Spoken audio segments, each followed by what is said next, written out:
ஆண்டவருடைய நாமம் மகிமைப்படுவதாக. அன்பானவர்களே, இன்றைய வார்த்தைக்கு உங்களை அன்புடன் வரவேற்கிறேன்.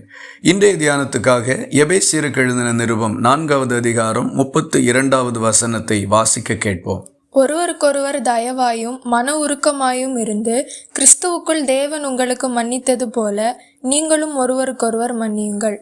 நாம் ஒவ்வொருவரும் பிறர் செய்கிற தவறுகளை மன்னிக்க வேண்டும் என்று வேதம் நமக்கு சொல்லுகின்றது.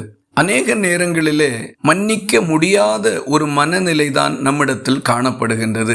அதற்கு சொல்லப்படுகின்ற காரணங்கள் பிறர் செய்யக்கூடிய தவறுகளினாலே நமக்கு ஏற்படக்கூடிய பாதிப்புகள், அதனால் வரக்கூடிய கஷ்டங்கள், வேதனைகள், காயங்கள் போன்றவைதான் காரணமாக இருக்கின்றது. இப்படிப்பட்ட சூழ்நிலையிலே மனுஷர்கள் செய்த எந்த பாவத்தையும் குற்றத்தையும் தேவன் மன்னித்திருக்கிறார். எப்படி தேவனால் அப்படி மன்னிக்க முடிந்தது?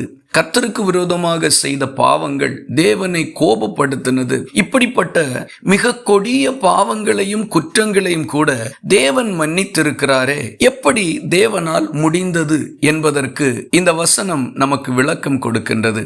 நாம் ஒருவருக்கொருவர் தயவும் மன உருக்கமும் உள்ளவர்களாய் காணப்பட வேண்டும். அப்படிப்பட்ட மனநிலை நமக்கு இருக்குமானால் எவரையும் மன்னிக்க முடியும். தேவனிடத்திலே இப்படிப்பட்ட ஒரு மனநிலை இருந்ததுனால தான் அவரால் மன்னிக்க முடிந்தது. ஆகவே இந்த காலை வேளையிலே நமக்கு தேவையாயிருக்கக்கூடிய மனப்பான்மை தயவும் மன உருக்கமும். பிறர் நமக்கு என்ன தீமை செய்தாலும் நமக்கு அவர்களிடத்தில் ஒரு தயவு உண்டாக வேண்டும்.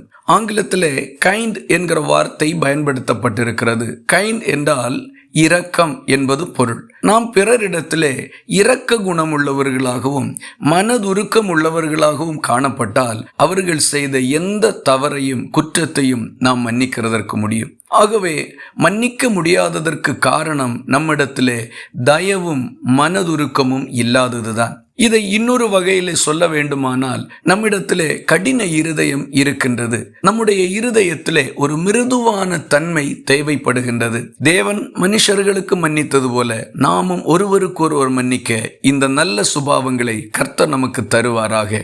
நாமும் கர்த்தரை போல மன்னிக்க தேவன் நமக்கு உதவி செய்வாராக. இந்த வார்த்தைகள் இந்த நாள் முழுவதும் உங்களுக்கு ஒரு ஆசீர்வாதமாய் இருப்பதாக. ஜெபிக்கலாமா? எங்களை நேசிக்கிற அன்பு நிறைந்த நல்ல ஆண்டவரே, நாங்கள் உம்மை நன்றியோடு துதிக்கிறோம். நீர் உமக்கு விரோதமாக செய்த குற்றங்களை மனுஷர்களுக்கு மன்னிக்கிறதற்கு தயவும் மனதுருக்கமும் உம்மிடத்தில் இருந்தது போல நாங்களும் பிறரை மன்னிக்கும்படி எங்களுக்கும் இந்த தயவையும் மனதுருக்கத்தையும் தாரும். எங்கள் உள்ளத்தின் கடினங்களை நீக்கி இப்படிப்பட்ட தன்மையினால் எங்களை நிரப்பும்படி ஒப்புக் கொடுக்கிறோம். ஜெபத்தை கேட்டதற்காக ஸ்தோத்திரம். இயேசு கிறிஸ்து மூலம் வேண்டிக் கொள்கிறோம் எங்கள் அன்புள்ள நல்ல பிதாவே, ஆமீன். கர்த்தர் தாமே உங்களை ஆசீர்வதிப்பாராக.